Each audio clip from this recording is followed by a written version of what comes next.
Thanks for coming. I'm Ooli Shannon de Villele, and I'm a Web3 fashion designer. And I don't make clothes for the metaverse, but I make garments with a sewing machine that I then put on chain. That's just my side hustle. My day job is actually building a technology that puts all kinds of physical goods on chain. But today we're going to talk about fashion because I believe that it's a really powerful communications interface that can help all of our products become adopted. And so I'm going to try to tell this in a 3-part story titled Fashioning the Revolution with Crypto Couture for Collective Action. It's a lot of words. So part 1, before we start, I think we first need to acknowledge that Web3 blockchain struggles with adoption. I think if we left this building and went outside and asked just any random person on the street, they would be challenged to actually define what a blockchain is. I think NFTs are still confusing to people, let alone the value of them. And even worse, I think that there's still a lot of distrust and fear in the technology. And I think that this is because the media is controlling the narrative right now. And I think that we need to take back the narrative by maybe not talking about what our products do, but instead talking about why we're building them. I think it's a better way to connect with others who don't understand the technology right now. So I'm going to connect these dots by taking us on a tour. Right now, it's 1964, and we're in Washington, D.C., the capital of America, of the United States. And we're waiting with 250,000 other people for Martin Luther King Jr. to give what would become his famous I Have a Dream speech. I want us just to look at this photo and notice 2 things. Just how many people are there? How did they all arrive at this time on this date? Nobody sent out invitations. This was before Twitter. This was before Telegram. So how did everyone know to show up? That's question number 1. Question number 2 is, why did people show up? Many of the people in this photo, they took a bus in very hot weather, much like we have today, unair-conditioned bus, uncomfortable, and rode this bus for miles and miles across, kilometers across large American states. And some of the people in this photo even hitchhiked, risking their safety. So why did they do that? Well, we might think it's because they went to see Dr. King speak, but no one knew that this was going to become his famous I Have a Dream speech. And they also could have listened to it on the radio. So the reason why I think they showed up, and this was really the brilliance of Dr. King, it's because he knew that to sell his product, which his product was actually the Civil Rights Reform, Civil Rights Act. To sell that, he didn't need to talk about what it would do for people. He needed to talk about why it mattered to him. And by talking about why it mattered to him, then others could connect with that why. And they could realize that that's their dreams, that they shared those dreams. He said, I believe, I dream, I have a dream. He didn't say I have a plan or I have a roadmap. That's how politicians talk. He said, I have a dream. And so I think that this is important for us because right now in the space that we're all in, the reason why we're all here, I would say that we're probably all the innovators here building this space. The early majority, late majority, that represents the mainstream, where we see mainstream adoption. And at the end, the laggards are the people who will only adopt a new technology if the old one is discontinued. So you notice there's a break. This is a very famous graph by Everett Rogers. But that graph is sometimes referred to as the chasm. And the question is, how does that chasm get crossed? And I believe it's, of course, the early adopters. The early adopters are all of your users who will put up with downtime, who will put up with your kind of janky, featureless app in the early days. And the reason they do that is because they care about why you make it. They care about the vision and the future that you're building.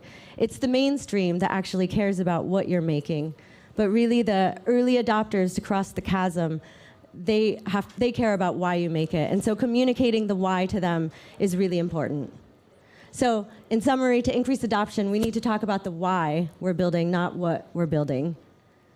part two of our story. So if we agree that there's an adoption problem, and we agree that talking about why can help solve it, then there's a question of how do we communicate the why? And of course, we can use Twitter. Of course, we can make videos. Of course, we can use the About page on our websites. But I want to propose something maybe a little bit different, and this is where the fashion comes in. So to do that, I'm going to take us back to Dr. King. And this time in the photo, notice what everyone is wearing. It's a hot summer day in August, and they're wearing suits, tailored suits. In America, we call it Sunday's best. They're church clothes. Why are they wearing these? You might think because, people are making speeches, we need to look formal. But in fact, in every rally, every protest, tailored suits were worn. Every day, this is Rosa Parks on a bus wearing a tailored jacket. And the message that this delivered was, I deserve dignity, I deserve respect. And true, Rosa Parks could have put this on a sign and held it up at a protest, but maybe just by wearing the clothes she was wearing that demanded dignity and respect, it's more subtle, but maybe it's more of a powerful way to communicate. And it's not just tailored suits, but denim was also a big part of the civil rights reform. Denim was to say, remember plantations. This is what we wore as slaves in plantations. And of course, the Black Panthers, leather jackets, berets. The message here was, we're ready to fight. And when you walk into a room and you see someone else wearing a leather jacket and a beret, you know that you're part of the same tribe. You know that you're both ready to fight. And this isn't just civil rights in America. This is the Zapatistas from Mexico.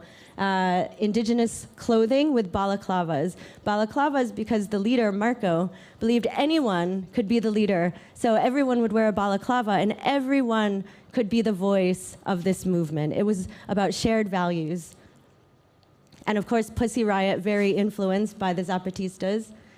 This is a march in Chile about for sexual assault, safety for women. Of course, anonymous. And the vagina hats from the Women's March in the US. And this isn't a new phenomenon. It's not recent. This is from the 1800s, Les Incroyables. This is a French movement wearing the most outrageous outfits. They openly rebelled against the social norms and rules established by the French Republic. So this has been going on for a long time. Fashion has been used to express values, to express the why. Of course, Black Lives Matter, Trayvon Martin, and here back to France, the Gilets jaunes. And I live in France. I live about 2 hours from here, and I bought a car last year. And when I opened up the trunk and I found my yellow vest, I actually understood what this movement meant without being a part of it. It's like, oh, I have access to a yellow vest. This, what they're fighting for, could affect me, and I can be a part of it. So I believe that to increase adoption, we need to meet people where they're at. We need to find familiar things, everyday things, because wallets, exchanges are not familiar. Self-sovereignty, these concepts, transparency, they're not familiar. So to connect, to help others connect to these concepts, we need to talk about them and why we care about them, and then connect it to something that's recognizable. So just, this is some of my own work as a fashion designer. This is a collection called For the Daughters of the Witches You Didn't Burn. The video won't play, but basically it's a garment. When you scan the tag, it plays a really cute AR video, and then it validates the authenticity with an NFT. This is another example. And what I was interested in was, what does it look like if we're not using everyday clothes, but if we intentionally design clothes for these movements to express our values? So when the US Space Force launched this uniform, I made this counter uniform to represent space peace. Maybe I can play these videos, actually. So here's the garment, and then here's the AR. So they just have a little piece of delight on them. So I like to call, this is what I call fashioning the revolution. I think that fashion is a really subtle yet powerful tool to express why we're doing things. So part 3, now that we've talked about the why, let's talk about the what. What are you building? How do you talk about what you're building? And how do you decide what to build? So we'll return one last time to Dr. King, and this time talk about his speech. So we know it as the I Have a Dream speech. But in fact, it used to be called, its first title was Normalcy Never Again. And it's because his speechwriters thought that I Have a Dream was too trite, it was too obvious. And the whole first half of the speech, if you read it, it uses these terms like promissory note, bad check, insufficient funds, banks. And this is because the Civil Rights Act was very much about equal opportunity employment. And you need a job. So the first half of the speech was about communicating needs. But there was a moment where Dr. King went rogue. He put down his speech. There was a gospel singer who said, "Tell us your dream." And I'm imagining this. I like to think that the night before, this is a true statement actually, the night before he met with this gentleman, his 15-year-old kid, Robert Avery, who was brutally beaten by the police with a cattle prod in Alabama, and he hitchhiked to get to the Dr. King rally. And Dr. King sat down with him and talked to him for 20 minutes, and he didn't ask him, "What do you need?" He asked him, "What are your dreams? What do you dream of?" And so that's when he put down his pre-scripted speech and made what became his very famous I Have a Dream speech. And I use that as an example to talk about when we design products. I think the world of product design kind of started with designing for the needs of technology, but then user-centered design taught us, no, we should actually be designing for the needs of users, not the technology. But what I want to challenge here is that user-centered design assumes that users are rational and users tell you what they actually need, when I think in reality, we should be asking, what do you want? Not what do you need? What do you want? What do you desire? And that's what Dr. King did with his speech. You need a paycheck, but you want equality. You want these other more conceptual things. So maybe you need a wallet, but you need a wallet, but maybe you actually want and desire and care about self-sovereign identity and owning your own data and concepts like this. And just to give a couple more examples, so maybe we need to vote on proposals quickly in our DAO, but what I want is maybe to grow my social influence in the DAO. So then maybe that helps us reprioritize the features that we build, from easy voting to social tokens for rewarding for participation. Or if you ask a user, maybe these kind of old school car companies, if they ask users, what do you need in a car? They might say, I need a more fuel efficient engine. But if you ask them what they want, they might say, I want to look like a boss when I arrive places, and Uber was created, you arrive in a black car. And so I think using I want has the power to reprioritize features, but also potentially even create new industries. And here's just a couple of examples. So I know a man, he's 60 years old. He doesn't know anything about NFTs or blockchain, but he knows a lot about wine. And so I made this little thing up for him. When he corks the wine, he gets to see this little animation, and it mints an NFT. And now, fast forward, he has a wallet. His friends have wallets. They all want corks with little characters on them. And so I think it's a really interesting way of meeting him where he's at to help him sign up for a wallet and begin his journey in this space. And then just another example, teenage girl. For her birthday, I made I bought her a makeup compact, and made this animation. And same thing, when you open it and scan it, it mints the NFT. And suddenly, she's flexing in high school. She's like the most popular kid in her school. And they all want NFTs, and they've signed up for wallets, and they're researching. And she went on YouTube and learned how to do this by herself, how to set up a wallet. So I think just inspiring users by meeting them where they're at is a way that we can increase adoption. So design around desires, not needs. And just in summary, remembering the way Dr. King conducted and delivered his speech, number one, we should communicate the why. Two, we should meet users where they're at. And I believe that building on-ramps to all of our products using IRL physical things is a way to do that, and design around desires.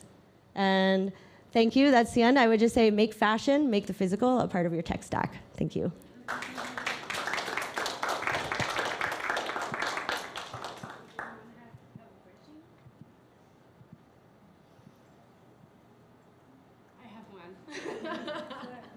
Connect. Thank you.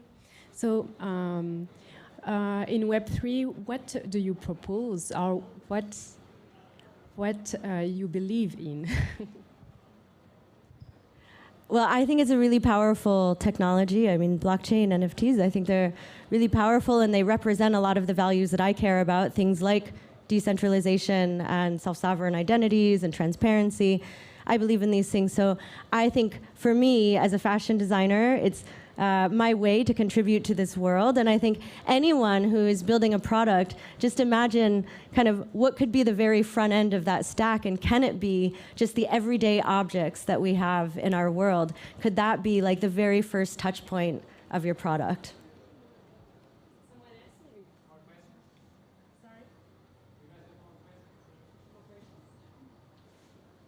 Thank you.